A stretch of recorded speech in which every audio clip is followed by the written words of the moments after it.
Hello Vignan గారు. Hello అండి. So Rajinikanth గారిది ఒక శివాజీ సినిమా రిలీజ్ అయినప్పుడులో ఆ అవార్డులకు సంబంధించి అప్పట్లో చిన్నది అట్లా ఒక చిన్న దుమారం అనుకోవచ్చు. ఒక 10 years అవుతుంది ఆల్మోస్ట్. సో మళ్ళీ అదే విషయం సో మళ్ళీ అదే విషయం తెర మీదకి మళ్ళీ వచ్చి ఎప్పటికీ మేము అలానే ఉన్నామంటూ కొంతమంది మాట్లాడుతున్నారు. ఏంటా గొడవ అసలు? ఏం లేదు, అమీర్ సుల్తాన్ అని డైరెక్టర్ అప్పట్లో కార్తీతో మంచి సినిమాలు తీశాడు. 2007లో శివాజీ రిలీజ్ అయినప్పుడు ఆ సినిమా అక్కడ మంచి హిట్ అయింది. అండ్ ఉత్తమ నటుడు రజనీకాంత్ అని చెప్పేసి అవార్డు ఇచ్చాను. చాలా కాలం తర్వాత ఈయనకి ఏమనిపించింది అంటే, రీసెంట్గా ఎన్టీఆర్, రామ్ చరణ్ వీళ్ళకి ఆస్కార్కి నాటు పాట వెళ్ళిన తర్వాత ఈయనకు అనిపించింది ఏంటంటే, ఎన్టీఆర్ నామినేషన్లో ఉన్నారు అండ్ ఇవన్నీ చూశాడు, ఆస్కార్ కూడా వచ్చేసింది, అందరు అవార్డ్స్ గురించి ఎక్కువ మాట్లాడుకోవడం మొదలుపెట్టారు. ఇప్పుడు మళ్ళీ అవార్డుల కమిటీ మన వాళ్ళు కూడా రీసెంట్గా నంది ప్రకటించారు చేస్తామని చెప్పి. ఇప్పుడు అందరూ ఉత్తమ నటుల జాబితాలు రాసేటప్పుడు వాళ్ళందరూ కూడా ఫస్ట్ రజనీకాంత్ సినిమాలు ఏమున్నాయి చూడండి, ఏమైనా రిలీజ్ అయ్యాయి, సార్ ఇన్ని రిలీజ్ అయ్యాయి, అవునా, ఓకే. అజిత్ గారు ఏమన్నారు, విజయ్, అంటే ఇట్లా స్టార్ సినిమాల వాళ్ళని స్టార్స్ని ఫస్ట్ టిక్కులు పెట్టేసి సినిమాలు కూడా చిన్న సినిమాలు చూడట్లా.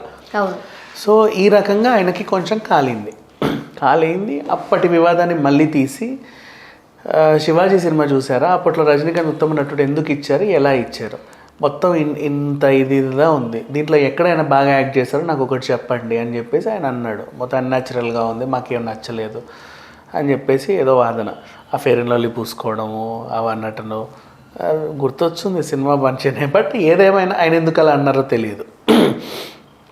ఆయన బాధ ఏంటంటే, ఉత్తమ నటులు చుట్టుపక్కల చాలామంది ఉన్నారు, అందరినీ గుర్తించండి, ఎప్పుడు స్టార్ వాళ్ళనే ఫస్ట్ టిక్కులు పెట్టేసి మిగతా వాళ్ళని వదిలేస్తున్నారు. అంటే లైక్ ఎకనామిక్ ఇన్ఈక్వాలిటీస్ లాగా, rich will become still rich, poor will become still poor లాగా, ఇది ఒక సినిమాటిక్ ఇన్ఈక్వాలిటీ అనుకోవాలి. స్టార్స్ అయిపోతానే ఉంటారు, చిన్న వాళ్ళేమో అలాగే ఉండిపోతున్నారు. అది మారట్లా, ఇది మారట్లా, వీళ్ళనేమో ఎదగనిచ్చి చావట్లా. సో ఎట్లయినా సరే ఇప్పుడు ఇట్లాంటి వాటికి అవార్డ్స్ ఇస్తే వీళ్ళని కూడా నటుల్లా గుర్తిస్తే ఉంటుంది. అంటే వీళ్ళు బలవంత గేమ్ అని కూడా ఆయన ఏం చెప్పట్లా, అంతకు మించి నటన ప్రదర్శించే వాళ్ళు ఉన్నారు, ఉత్తమ సినిమాలు చాలా ఉన్నాయి, ఉత్తమ స్క్రీన్ ప్లేలు చాలా ఉన్నాయి, ఇన్ని ఉన్నప్పుడు ఎవడెవడికో అవార్డులు ఇచ్చే బదులు వీళ్ళకి ఎందుకు ఇవ్వట్లేదంటే, ఇటేమో రజనీకాంత్ ఫైర్, మా స్టార్కి అవార్డు ఇస్తే నీకేంట్రా కుళ్ళు, అసలు ఆయనకు మించిన హీరో ఉన్నారా, అది ఉన్నారు, వాళ్ళ వెర్షన్ వేరే ఉంటుంది, చెప్పిందే కదా, తెలిసిందే. అండ్ నెక్స్ట్ ఇప్పుడు కూడా RRR టైంలో నామినేషన్కి ఎన్టీఆర్ గారు అంటే పాపం వాళ్ళు వెళ్ళారు, ఇచ్చారు, మిగతా వాళ్ళు ఎందుకు వెళ్ళలేకపోయారు? అదే కదా, అంటే వెళ్ళలేకపోయారు అంటే కమిటీ వాళ్ళు సెలెక్ట్ చేయాలి కదా, వీళ్ళు ఎందుకు సెలెక్ట్ చేయట్లేదు, ఇది ఉంది. అండ్ ఇప్పుడు ఆస్కార్ సినిమా గురించి మాట్లాడుకుంటే, ఉత్తమ సినిమా ఎవ్రీథింగ్ ఎవ్రీవేర్ అనే మూవీ అనేది ఉంది, ఎవ్రీథింగ్ ఎవ్రీవేర్, దానికి ఆల్ ఎట్ వన్స్. ఆ సినిమాకి ఉత్తమ నటి, ఉత్తమ సహాయ నటి, ఉత్తమ దర్శకుడు అన్ని అవార్డులు ఇచ్చేశారు. 7 అవార్డులు వచ్చాయి వరుసగా. వాళ్ళు నామినేట్ చేసింది కూడా 8, 10, 11 అంతే, 10 మొత్తం ఉన్న ప్రతి నామినేషన్లో వాళ్ళకి 1-2 వదిలే సౌండ్ తీసేశారు, అది ఇంకా దేనికో ఇచ్చుకొని మిగతా అన్ని ఇచ్చేశారు, దానికి కావాల్సిన అవార్డ్స్ అన్ని ఇచ్చేశారు. సో అలా చూసుకుంటే నిన్న మేము ప్రసాద్లో ఒక పాకిస్తానీ సినిమా చూసాం, జాయ్ ల్యాండ్ అని ఒక సినిమా, పాకిస్తాన్ సినిమా. పాకిస్తాన్లో ఆ సినిమాని బ్యాన్ చేశారు.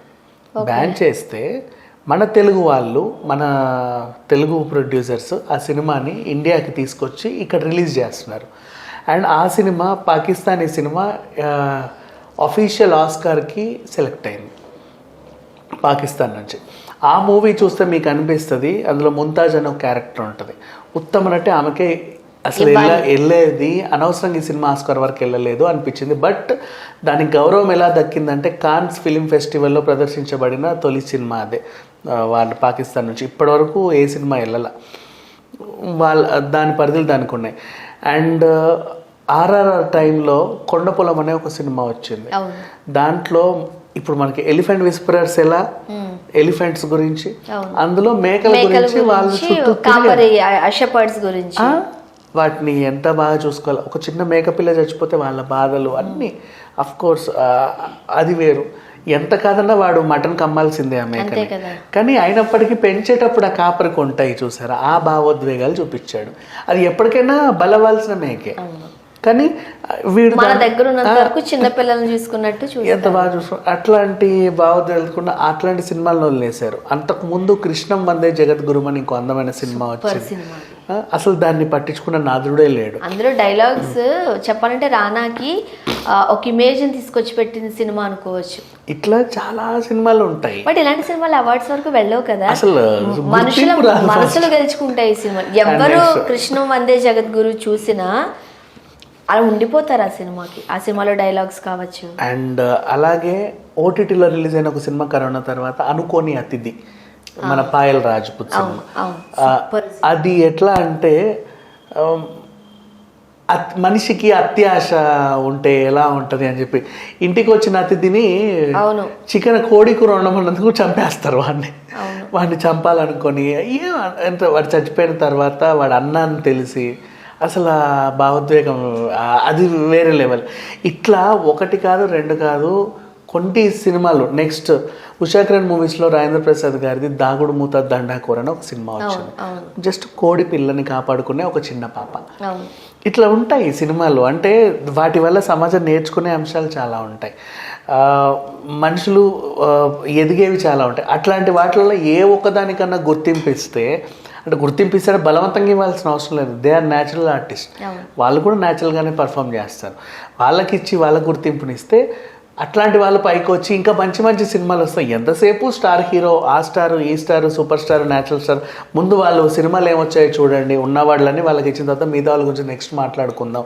యాక్చువల్గా స్టార్స్ ఆల్రెడీ స్టార్స్ కాబట్టి వాళ్ళు మళ్ళీ అవార్డులు ఇచ్చి ప్రోత్సహించాల్సిన అవసరం లేదు. ఎవరైతే అప్కమింగ్ ఉన్నారో వాళ్ళకి అవార్డ్స్ రివార్డ్స్ ఇచ్చి వాళ్ళని ప్రోత్సహించాలి. నిజంగా ఇంకోటి చెప్పాలంటే, ఇప్పుడు అల్లు అర్జున్ అనే ఒక హీరో ఆల్రెడీ స్టార్, అతని నువ్వు పుష్పగా చూసావు, కానీ అందులో కేశవ్ పాత్ర ఉన్నాడు కదా, స్టార్టింగే వాడు కేశవ్లా పరిచయం అయ్యాడు కాబట్టి మనకు కేశవ్ అలాగే గుర్తుండిపోతాడు.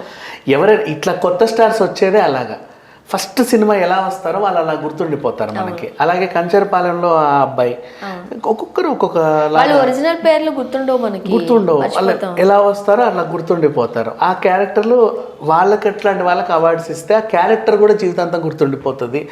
ఇది వీళ్ళు జస్ట్ ట్రాన్స్ఫర్మేషనే కదా, వాళ్ళు న్యాచురల్గా వస్తారు.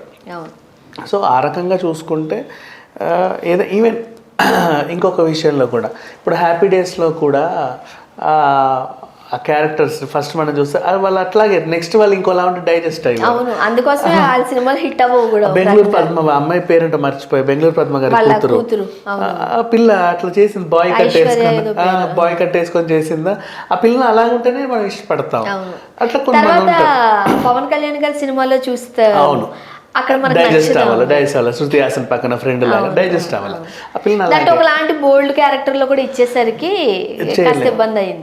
బట్ మెయిన్ గా అంతే, ఒక క్యారెక్టర్స్ కొన్ని ఉంటాయి వాళ్ళకి అలాగే మనకి అలవాటు అవుతాం. ఈవెన్ సత్యకృష్ణన్ స్టార్టింగ్ ఒక టైప్ ఆఫ్ గొంతు వేసుకొని వచ్చింది, ఆమెకు ఆ గొంతు ఉంటేనే మనకు అలవాటు పడ్డాము. ఒక్కొక్కరు ఒకలా ఉంటారు. వాళ్ళని అట్లాంటి వాళ్ళని అవార్డ్స్ ఇచ్చి ప్రోత్సహిస్తేనే బాగుంటుంది. ఇప్పుడు ఈయన ఫీలింగ్ రజనీకాంత్కి ఇవ్వకూడదని కాదు, అంటే చిన్న వాళ్ళని కూడా గుర్తించండి అనేలాగా ఆయన బాధని చెప్పుకున్నాడు, అంతమించి ఏం లేదు. బట్ మంచిది ఇండస్ట్రీలో. బట్ ఓవరాల్గా ఆర్ఆర్ఆర్ ఆస్కార్ తర్వాత